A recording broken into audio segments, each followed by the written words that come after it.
Hey, what's up guys? We're back again with a ruthless giant graveyard deck that wrecks opponents and refuses to let them get back in the game. You'll get colossal damage with your giant graveyard, Night Witch Bats stacking up, and Barbarians Evolution stacking up their attacks as they slap the opponents with their swords. And if your opponent's got Fireball, they'll be able to finish off the Night Witch or the Evolved Barbarians, and then the other one will guarantee value. And if opponents don't have poison for the graveyard, it'll bury them alive. And they can't rely on bait cards to clean up your graveyard skeletons with Zap, Arrows, and Bowler ready to rock them. After you take Tower, you don't have to worry about throwing games with Evolved Barbarians, Zappies, and Bowler to throw out all of your opponent's offense every time. The rank 150 player in the world is having gigantic success at top ladder with this deck. It's time to evolve with Giant Graveyard and finally assert dominance on offense and defense. Lots of love to everyone that's using creator code SirTag to make all the daily videos possible. Yo, we got a game against Mohammed Tight. Well, honestly, did not expect that to be a name, but I enjoy the meme.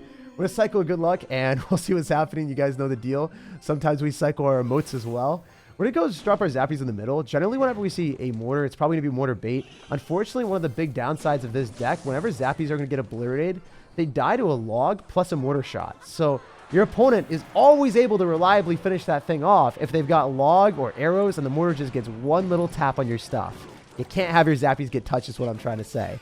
So we're going to go in for the Night Witch right behind our Giant, and he's going to go in for arrows. So I was considering dropping our arrows, but it wouldn't kill the Mega Minion at that health. So I was like, if I wasted the arrows there, then I'd feel like a fool because I have to drop something on the Skeleton King regardless. So let's not just double up on the elixir that I'm spending, right? I'd rather spend 5 elixir one time instead of 3 wasted getting some chip damage on the tower than 5 afterward, you know? At least that's how we like to roll. Speaking of rolling, we're going to roll right through with the Bowler if he decides to go and drop any bait card in the back. Or I guess, wait. Homie sets up a Mortar for us.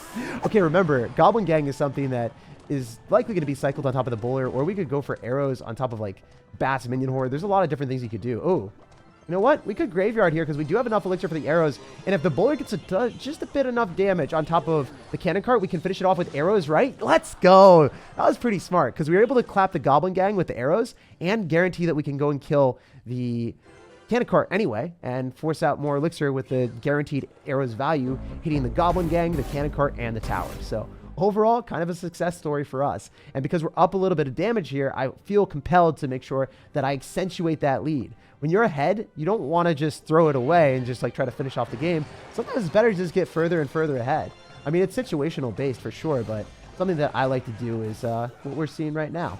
Also, raged up Evo Barbs so broken, like they rage up themselves. Look at that. He went Skeleton King Graveyard and all he can do is laugh because we have 5 Barbarians counter pushing. They countered the Graveyard completely and he's down so much elixir. I was fumbling between using my Night Witch, which spawns bats, or am I going to go and try to get even more value and run the Evo Barbs that are also giving us counter push on the other side, like infinitely better, right? These decisions are not that difficult to do, and all you have to know is Evo Barbs, good card. You drop your Evo Barbs on defense into the graveyard. You counter push because you're up so much elixir. The Evo Barbs they have to respond to too. And all this guy can do is laugh. And honestly, Mohammed Tight, this was not a tight match. This was easy. We are winning by a wide margin, bro. And you already know that this guy dipped out. He did not have fun. Hopefully, he's going to be dipping his toes in the sea of happiness as we seize all of his towers and not drowning in a sea of tears. And we're rushing through the ranks to 3,600 in the world. Yo, we got a game against BSM. So this guy is not cycling anything at the start, but I love the fact that he had a skeleton in his banner. You guys know the deal, right? Whenever we see a skeleton in the banner, we are going to be the planner of dropping our graveyard all over his tower. So I'm going to go for Night Witch in the back. And I'm thinking right now, at this degree, we might be able to go in for maximum efficiency and go in for a graveyard because he doesn't have log and cycle. And it's going to be difficult for anyone that doesn't have small spells to clean up all the graveyard skeletons that are accumulating. Oh, you know, never mind. Homie's got a ton of splash damage. He's got Executioner, he's got Tornado, he's got Skeletons, and he's got Bowler. He's dropping his entire elixir bank on defense, but I'm also not getting damage. Oh my gosh. Wait, how did he get back to a log?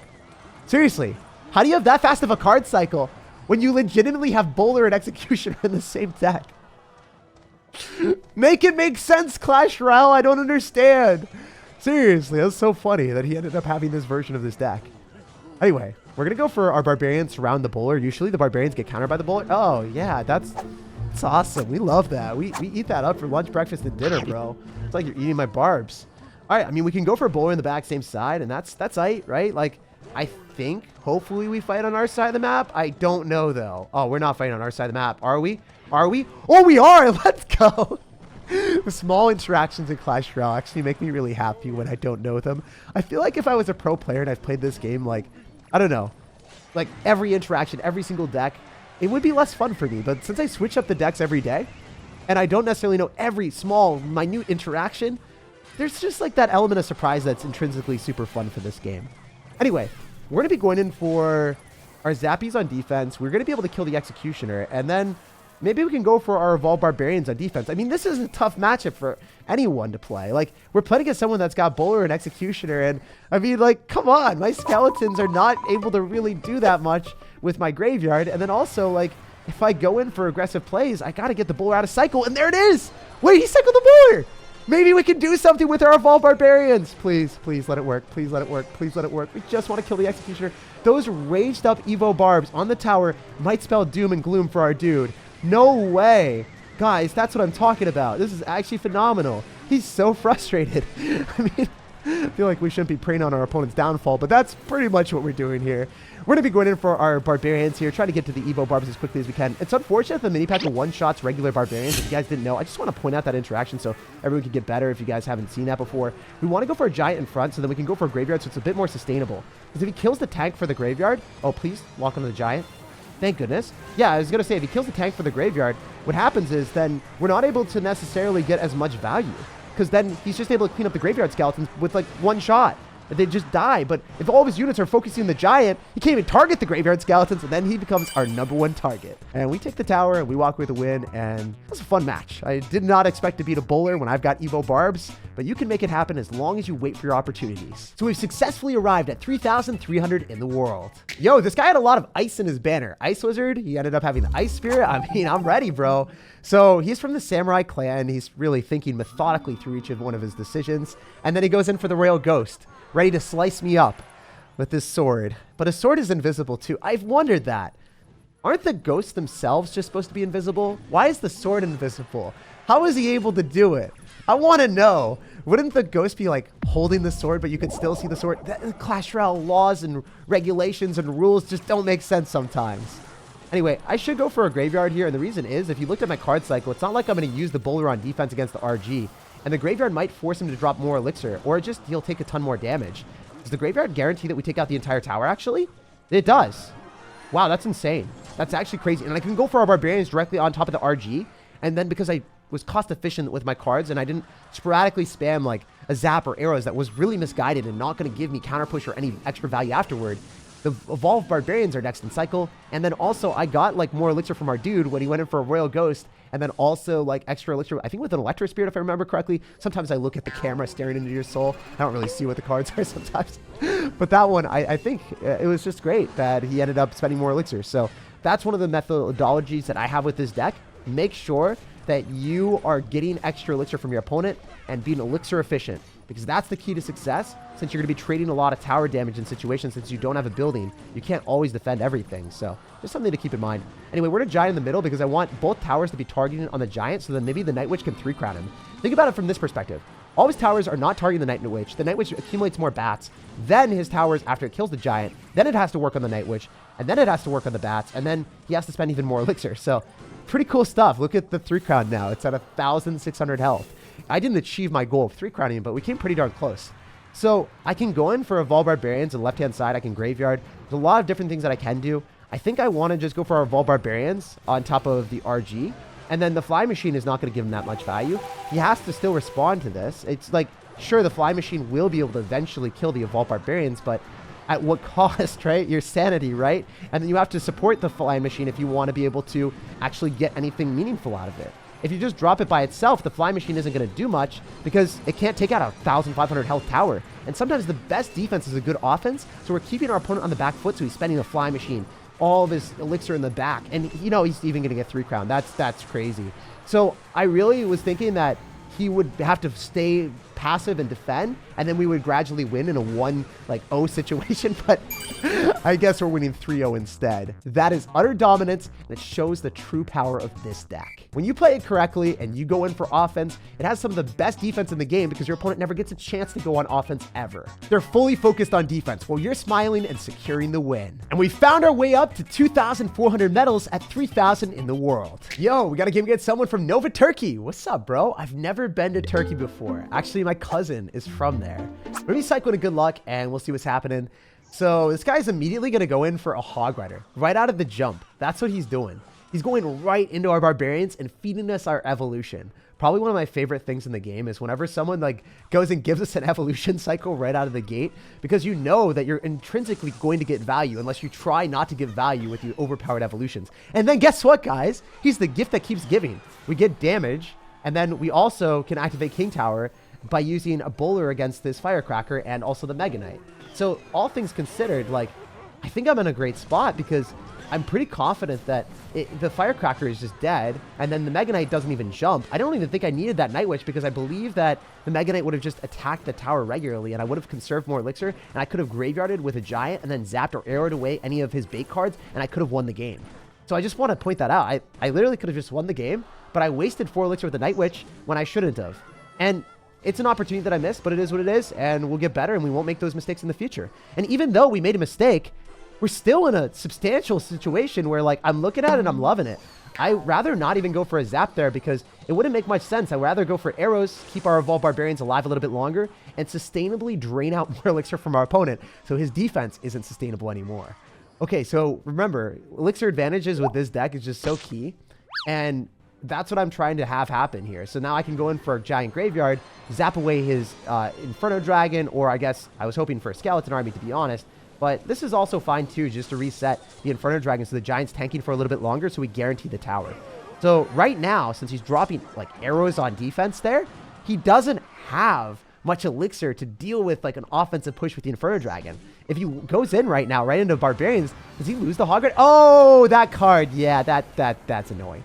You know, that do be a thing. That do be a thing. So we're going to go for the arrows here. I could go in for Zappies, just to make sure that the Evolved Firecracker does not splash out of my tower. And then I think we're good. Maybe. If we can just kill this Firecracker. Okay, we do? Okay, can I defend against this Mega Knight? That's the question. I think so very easily. We have the King Tower activated. We're just going to pull things in the middle. We walk with the win.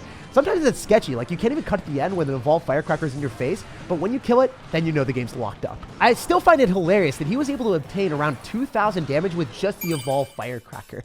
So that's why, you know, it's a bit more cautious at the end, but we still pulled out the dub. And after that total triumph, we found our way up to 2,400 in the world. Yo, this guy's going to end up having a Mortar Evolution in the banner. Let's get it. Also, he's a part of a top-tier ladder clan, so I'm going to check his rank after. He's probably going to be insanely good. All right, I want to go for a zap here, and we will be able to finish off those Spear Goblins. Oof. All right, so I think that our opponent's going to have a Mega Knight deck after we see Spear Goblins and then also a Skeleton Barrel. So we ended up dropping quite a bit of elixir, 5 elixir already out of the jump. The only bad thing about this is I totally assumed that my bats would be able to clean that up, and they were not able to. So homie 100% has a Mega Knight deck. Oh, never mind. Wait. Spear Goblin Skeleton Barrel with like a lot of bait cards and poison. Is this minor poison? I don't want that to be the case. I really don't want to play against a minor poison player when I've got a graveyard deck and I ate a ton of damage expecting to get a bunch of damage, and then I get just shut down face first right into a poison. So it is what it is. We're still going to try to make it happen. I mean, I feel like we are lost in hell right now, and it's frozen over with the poison as the main source of just, I don't know, gatekeeping us from damage. So we're going to go for probably our Evolved Barbarians when we get the chance. I'd rather cycle my regular Barbarians as the main card that I cycle here. I'm cycling them in the left-hand side because if he poisons, first off, it's going to cower the Knight. And then also, you know, the poison will be out of cycles. That's always good. I think we can go for a Giant here just to soak up the damage. We're dropping it slightly lower. And the reason why I do that is because I want the Goblins to waddle their way towards the Giant and then not necessarily immediately lock onto it. All right, if I Graveyard with a Giant counter pushing, I need to get something out of it. Maybe we can get the Skeletons to surround the Musketeer and finish off the Muskie. Because if we can do that, he drops 4 elixir Musketeer, we drop a 5 elixir Graveyard. We already got like pretty much our value back. And not only that, we stopped the Mortar from getting a bunch of damage, and we arrows before it gets a hit. Let's go, baby. That was Kind of crazy, not gonna lie. Okay, bowler doesn't get knocked back by the skeleton barrel, so I can drop it directly in the face of the skeletons and be okay. Most of the time, you don't want to do that. Look at all the damage I took. All the damage on the bowler would have been on my tower. I wouldn't have had a tower any longer, guys. Sheesh. All right, let's go in for this. We can go in for a zap on the spear goblins. Hopefully, it will give the bowler just enough time, and then we can go in for a giant here. Remember, the guy's got poison, so I'm trying to think of a way to win this. I think that we have to go in for a graveyard with this giant every chance that we get now, whenever we can build up these pushes, because we know that the mortar is going to lock onto our tower. And we need to get damage here with the arrows, finish it off the mortar so it's not able to do the damage. Also, Night Witch staying alive and putting in work. Let's go. Giant's not going to get hit, but it's all good. We can go in for a bowler here. He doesn't have poison, so I think we go Zappies if he goes Skeleton Barrel. We can go for our Vol Barbarians Giant push, which I've never really done before. I haven't tried this. Let's see if it works. I don't know. I do want to go in for a zap on top of the Skeleton Barrel because that's going to be a bunch of damage. He goes in for... Ooh, he's going to drop cards like, you know, the Evolved Goblins. The OP Goblins from the Mortar. I hate when that comes at me because when the Goblins fling onto your tower, it's like upwards of 700 damage. It is really, really hard to come back from. All right, with arrows here, we are going to be able to kill the Skeletons. And then I think the Bowler does win against the Musketeer, so not that big of a gripe for us. How am I going to win, though? I think going the same side might be a losing battle, which is not great. Not a good experience. All right, we're going to go in for a Giant. We're going to make sure that we drop it other lane. So then we can force that extra elixir there. And then we can maybe just go for Barbarians on top of the Knight and get him to spend an elixir that he shouldn't be dropping. All right, this zap seems a little bit adventurous, but I like living on the edge. Maybe I won't be living, though. I don't know. We're going to go arrows, and then we're going to go for zappies afterwards, and I think that the Giant is just going to do a ton of damage. It's nice to be able to get dueling pressure now because now I have more options. I can potentially start going in the other side. We still end up having the Bowler here, so the Mortar's going to lock onto that. The Musketeer will as well. I think we can go in for a Night Witch, so then the Skeletons surrounding will target that instead of my tower. And then he's going to poison, so I think we can go in for a Giant. And then we can maybe even Graveyard depending on what happens. If the Night Witch just stays alive, this could be huge. Yeah, the Night Witch is still alive. The Night Witch is still somehow alive. We can thrive. I think his towers might take a dive. Yo, this zap is kind of bad in most situations because now the tower is going to be targeting on top of the Graveyard Skeletons instead of the Giant. And the Graveyard Skeletons were the main reason why we were able to stay alive there. We got to go for a Vol Barbarians at the river. And then I think we can go in for a Bowler and be okay. We needed to pop the Skeleton Barrel super far away. That was the way that I was even thinking about winning. Like, I needed to pop the Skeleton Barrel, so then if there's no Skeleton Barrel, then obviously you can't get direct damage on our tower. All right, let's go for a Giant. The Zappies are still alive, so I think we're okay because it should pop the Skeleton Barrel again. Giant's crossing over the river. I wonder what he's thinking right now. Maybe he's not thinking. Maybe his tower is sinking. Let's go! Wow. Even though it seemed like we were lost along the way, we ended up in heaven. And I guess our homie's clan name is quite fitting. Like, subscribe for more daily videos, and have an incredible rest for your day.